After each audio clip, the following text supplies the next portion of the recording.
Goebbels ప్రచారాలు అంతా ఇంత కాదు. ఎల్ఆర్ఎస్ మీద ఏం మాట్లాడినావు రేవంత్ రెడ్డి నువ్వు? ఆనాడు బీఆర్ఎస్ పార్టీ అధికారంలో ఉన్ననాడు ఇదే కాంగ్రెస్ పార్టీ ఆ రోజు మేము ఎల్ఆర్ఎస్ను తీసుకొచ్చి ఇల్లీగల్ ప్లాట్స్ను రెగ్యులరైజ్ చేసే ప్రయత్నం చేస్తే వీళ్ళు కేసీఆర్ గారు పేద ప్రజల రక్త మాంసాలు పీలుస్తున్నాడు అని మాట్లాడిండు. బట్టి విక్రమార్క గారు, ఉత్తమ్ కుమార్ రెడ్డి గారు, సీతక్క గారు, రేవంత్ రెడ్డి గారు ఒకరిని మించి ఒకరు కేసీఆర్ గారిని తిట్టారు, బీఆర్ఎస్ పార్టీని తిట్టారు. మరి ఇప్పుడు మీరేం చేస్తున్నారు? ఇవాళ మీరు ఆనాడు ఉచితంగా చేయాలి ఎల్ఆర్ఎస్ అన్నారు, కానీ ఈరోజు మీరు ఎల్ఆర్ఎస్ కట్టాల్సిందే 31 తారీఖు డెడ్ లైన్ అని పేద ప్రజల మెడ మీద కత్తి పెట్టి ఈ డబ్బులు లేని కష్టకాలంలో ఆర్థిక మాంద్యంలో ఇవాళ ప్రజలను డబ్బులు కట్టాలని ఎల్ఆర్ఎస్ పేరిట తెలంగాణ ప్రజల రక్త మాంసాలు పీలుస్తున్నది ఇవాళ కాంగ్రెస్ పార్టీ. నీకు నిజాయితీ ఉంటే, నీతి ఉంటే, నువ్వు మాట్లాడే మాటలో నిజం ఉంటే, మనిషివైతే నువ్వు ఇచ్చిన మాట ప్రకారంగా ఎల్ఆర్ఎస్ను ఉచితంగా చేయి. లేదంటే ఆనాడు రాజకీయం కోసం మాట్లాడినాం, మేము ఇలా పేదల రక్త మాంసాలు పీలుస్తామని చెప్పి చెంపలేసుకొని ప్రజలకు క్షమాపణ చెప్పాలని రేవంత్ రెడ్డి నేను డిమాండ్ చేస్తా ఉన్నా. ఏ విషయంలో నువ్వు మాట మీద ఉన్నావు? ఫార్మాసిటీ ఇవాళ ఏదో 4th సిటీ అని గొప్పగా మాట్లాడుతున్నావు. నీ ఫార్మాసిటీ ఆ రోజు ఏం చెప్పినావు? పాదయాత్రలు చేసిండ్రు వీళ్ళు. సీతక్క గారు, బట్టి విక్రమార్క గారు, ఉత్తమ్ కుమార్ రెడ్డి గారు ఈ ఫార్మాసిటీ ప్రాంతంలో పాదయాత్ర చేసి కేసీఆర్ గారు మీ భూములు లాక్కుంటున్నాడు, ఫార్మాసిటీ వద్దు, కాంగ్రెస్ అధికారంలోకి వస్తే మీ భూములు మీకు వాపసు ఇస్తామని మాట్లాడింది కదా. వీడియోలు చూపించమంటారా? రెడీగా ఉన్నాయి. సీతక్క ఏం మాట్లాడింది, ఉత్తమ్ కుమార్ రెడ్డి ఏం మాట్లాడిండు, వీడియోలు రెడీగా ఉన్నాయి మా దగ్గర. ఆ రోజేమో కాంగ్రెస్ అధికారంలోకి వస్తే మీ భూములు మీకు వాపసు ఇస్తామన్నారు, కానీ ఇవాళ ఏమంటుండ్రు? ఇవాళ పొద్దున్నే ఒక పేపర్లో నోటిఫికేషన్ చూసిన, కేసీఆర్ గారు ఆ రోజు 15,000 ఎకరాలు ఫార్మాసిటీ కోసం సేకరిస్తే ఇంకా 15,000 ఎకరాలు సేకరిస్తారట. నోరా మోరా మీది? భూములు వాపసు ఇస్తామన్న మీరు మరో 15,000 ఎకరాల భూమి సేకరిస్తాము అని చెప్తే మీకేమన్నా కొద్దిగానే ఉన్నదా? నేను అడుగుతా ఉన్నా. నిజంగా మీరు మాట మీద నిలబెట్టేవాళ్ళు అయితే, ప్రజలకు ఇచ్చిన హామీ నిలుపుకునేటోళ్ళు అయితే ఫార్మాసిటీ భూములు తిరిగి వాపసు ఇయ్యద్దా? దాని మీద డ్రామా. హైకోర్టులోనేమో ఫార్మాసిటీ కొనసాగుతుందని అఫిడవిట్ వేస్తారు, అసెంబ్లీలోనేమో 4th సిటీ అంటారు. ఎక్కడి 4th సిటీ? ఎవరా భూమి సేకరించిండ్రు?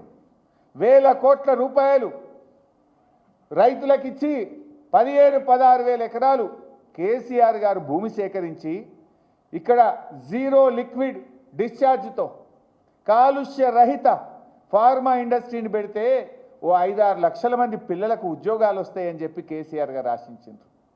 నువ్వేమో ఇప్పుడు ఆ ఫార్మాసిటీ పెట్టకుండా రియల్ ఎస్టేట్ వ్యాపారం చేస్తున్నావు. ఆ భూములు అమ్ముకొని ప్రభుత్వానికి ఆదాయం తెచ్చుకునే ప్రయత్నం చేస్తున్నావు. కేసీఆర్ ఏమో యువకుల కోసం, నిరుద్యోగతుల కోసం ఉద్యోగాలు రావాలి, ఈ రాష్ట్రం అభివృద్ధి జరగాలి, ఈ రాష్ట్రంలో ఆదాయం పెరగాలి, జీఎస్టీ పెరగాలని కేసీఆర్ ఆలోచిస్తే నువ్వు దాన్ని రద్దు చేసి 4th సిటీ పేరు మీద నీ భూముల విలువ పెంచుకోవడానికి నువ్వు రియల్ ఎస్టేట్ వ్యాపారం చేసే ప్రయత్నం చేస్తున్నావు. రేవంత్ రెడ్డి చీమునెత్తురుంటే, మాట మీద ఉండేటైతే ఆనాడు కాంగ్రెస్ పార్టీ ఫార్మాసిటీ భూములు వాపసు ఇస్తామన్నారు. అయితే భూములు వాపసు ఇవ్వండి, లేదా ఫార్మాసిటీ పెట్టి నిరుద్యోగ యువతకు ఉద్యోగాలు వచ్చేటట్టు చేయి. ఇది అబద్ధం కాదా? ఎల్ఆర్ఎస్ విషయంలో అబద్ధం, ఫార్మాసిటీ విషయంలో కాంగ్రెస్ అబద్ధం, కేసీఆర్ గారిని మార్చిడికి పంపిస్తా అని మాట్లాడడంలో అబద్ధం. అబద్ధాలకు బ్రాండ్ అంబాసిడరే రేవంత్ రెడ్డి. రుణమాఫీ దాని మీద కూడా అబద్ధం ఆడిండు. రుణమాఫీపై ఇలా రేవంత్ రెడ్డి నాలుక మట్టబడ్డది. ఎన్నికల ముందు కేసీఆర్ 1,00,000 మాఫీ చేసిన అనుకుంటుండు, ఓట్లు పడతాయి అనుకుంటుండు. మళ్ళా ఓన్రి ఉరుకుండ్రి, బ్యాంకులు నిలబడుండ్రి, 2 లక్షలు అప్పు తెచ్చుకోండి, నేను రాగానే డిసెంబర్ 7 నాడు 2 లక్షలు మాఫీ చేస్తాను.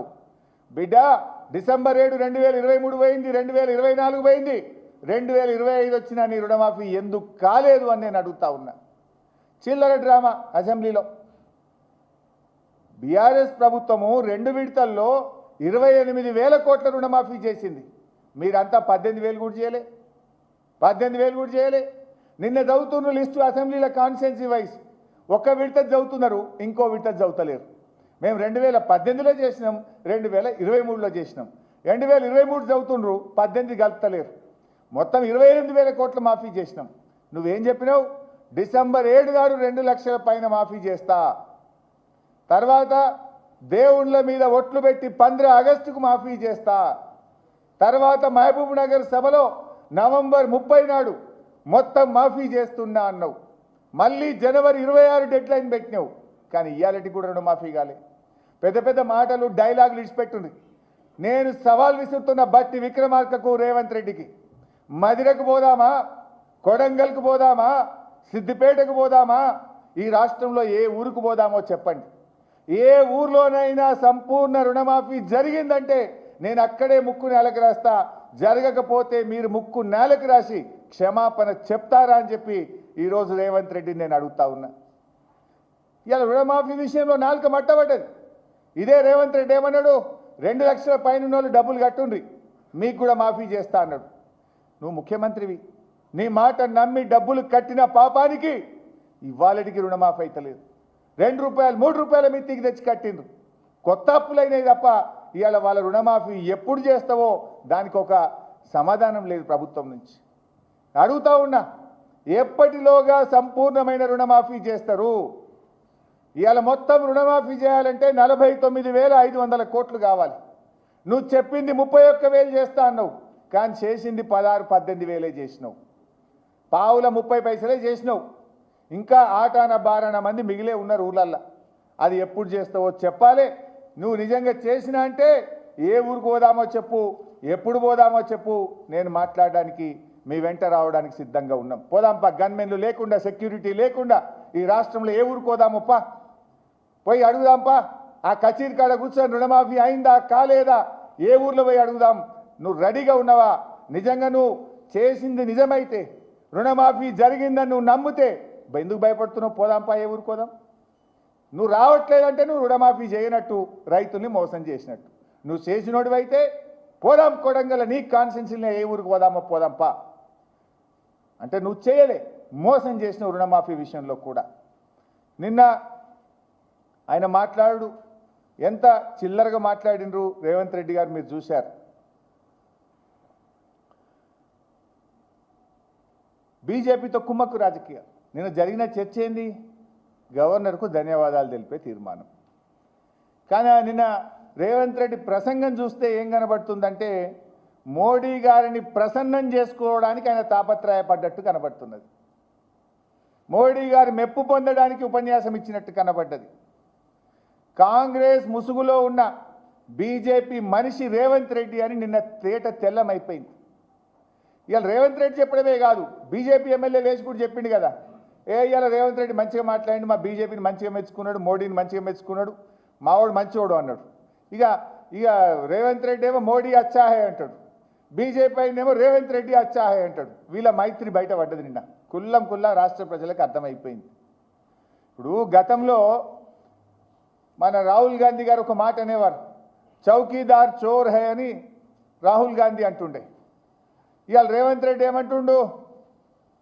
చౌకీదార్ మేరా బడే బాయి హై అంటుండు. మరి ఇప్పుడు రాహుల్ గాంధీ చెప్పింది నిజమా, రేవంత్ రెడ్డి గారు చెప్పింది నిజమా? రేవంత్ రెడ్డి గారు మాట్లాడుతూ మోడీ గారు చాలా మంచోడు, కిషన్ రెడ్డి చెడ్డోడు అంటుండు. మరి రాహుల్ గాంధీ పొద్దుగా లేస్తే ఏమంటాడు? మోడీ చెడ్డోడు అని రాహుల్ గాంధీ అంటుండు. రేవంత్ రెడ్డి ఏమో మోడీ మంచోడు అని రేవంత్ రెడ్డి అంటుండు. అంటే ఇప్పుడు రేవంత్ రెడ్డి గారు మీరు మోడీ